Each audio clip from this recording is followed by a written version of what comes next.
Hey tubers, welcome back for another adventure. Remember, all the best deals happen at the Roscoe Diner. DX225 Yamaha Honda 200X with an S motor.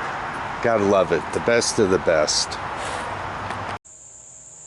Hey tubers, welcome back for another adventure, and what we have is another dream machine right here. So this is another one of my buddy Steve's machine, and you can see he did a real nice job on it. He put all new Kendas Scorpions on it. It was running good. He parked it for the winter and battery died. He swapped the battery out, and then he ended up with no lights, no starter, and if you pull the string it won't even start. So and then he checked it and the fuse was popped, so he replaced the fuse and it popped again.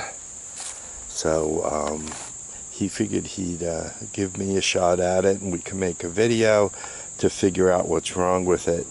I asked if the mice chewed up the wiring. That's a common thing. He said he didn't see that anywhere. He didn't see any mouse damage. So we have to explore the reason why this thing is popping fuses. If I recall, and I may or may not be correct on this, if I recall though, I think this beast needs 12 volts to start. I think it's got a 12 volt ignition system, though I might be wrong. We'll figure that all out. But you can see it's in nice shape, right? Shifter not welded, nice and tight, right? Nothing bent up.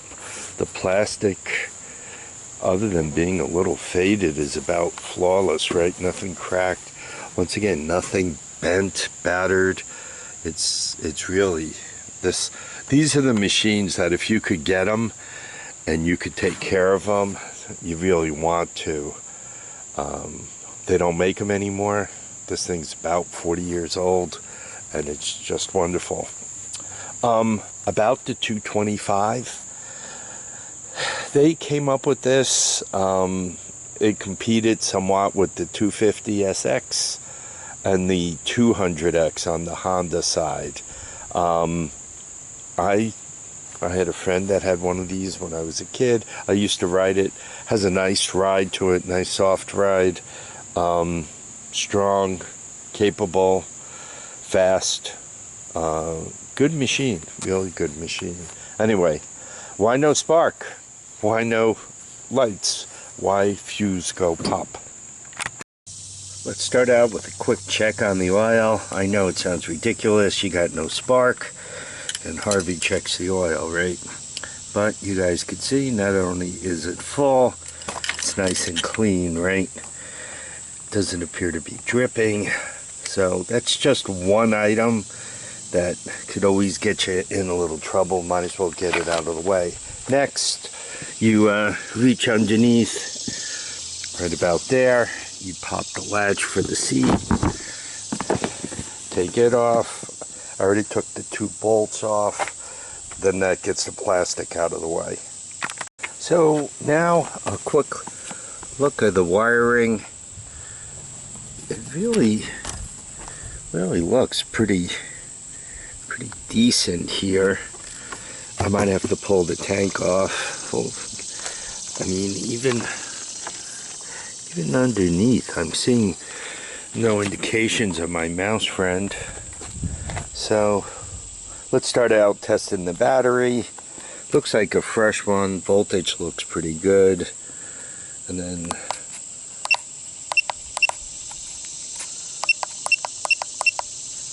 testing. Anything over 150 will start this thing. State of health 83. CCA 230. 66. Good recharge. So yeah, this battery will do it. I'd probably just charge it. He gave me a spare just in case, but I'm probably just going to leave that in the box and return it. So here's the fuse. It looks good. It was a little dirty. I cleaned it up. I don't know if you guys could see the marks on it, and it tests out good. So I don't know, it's a little, looks pretty good in there. Maybe it was just dirty. This fuse holder seems a little strange. I'm not sure if there's enough length of fuse to hit the connectors really well. And I tried to push it in and it wouldn't slide. Anyway, let me put it on and really push it together and see if maybe we get the light on.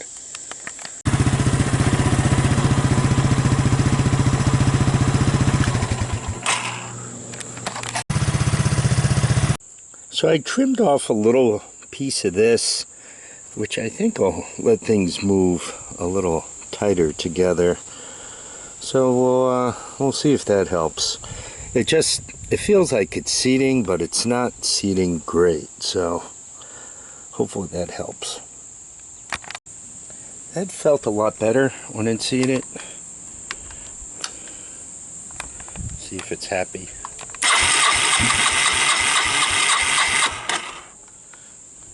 She likes herself some choke.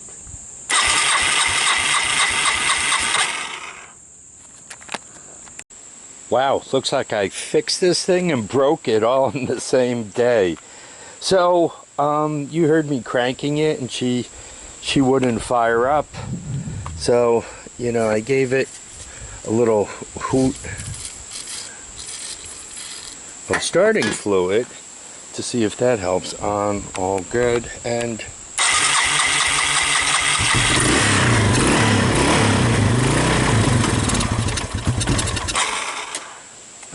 it's just not getting any gas. So next troubleshooting, you know, I opened up the drain on the bottom of the carburetor, and you can see by the stain on the driveway some gas came out. So it appears as if there is at least some fuel in the carburetor, but for whatever reason it's not breathing well. I have the feeling this thing might have sat a little longer than I thought, right? He said it did sit, but you know, with the gasoline the way it is nowadays, if honestly it sits much more than a few months, it kind of gets into trouble unless you have preservative in there. So this is all the time I have for today. I got to put a bunch of things away. So when you see this thing next, we're going to have to pull the carburetor off, which means I got to pull the gas tank off, then the carburetor, and we'll go through it. Hopefully this one's alive. This is not a cheap and easy PZ27. It has one of those things right there. It fuel enhancer, richener. It pulls up a plug which enables an enrichment circuit in the carburetor to make easier starting.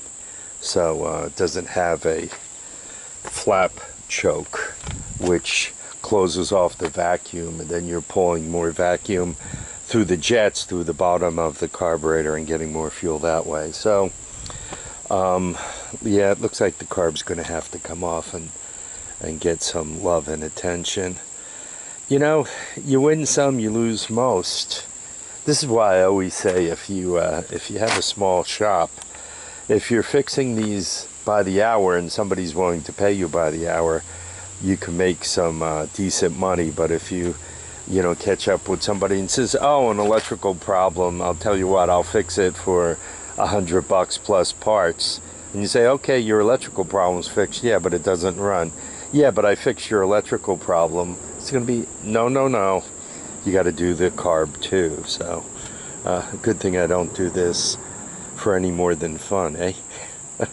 Anyway, I hope you guys enjoyed this video. Sorry we didn't get a ride on this one out of it, but I need to get inside and get some other stuff done. Please remember, keep your feet down, your heads up, and make sure you all get out and enjoy each and every day. Bye now.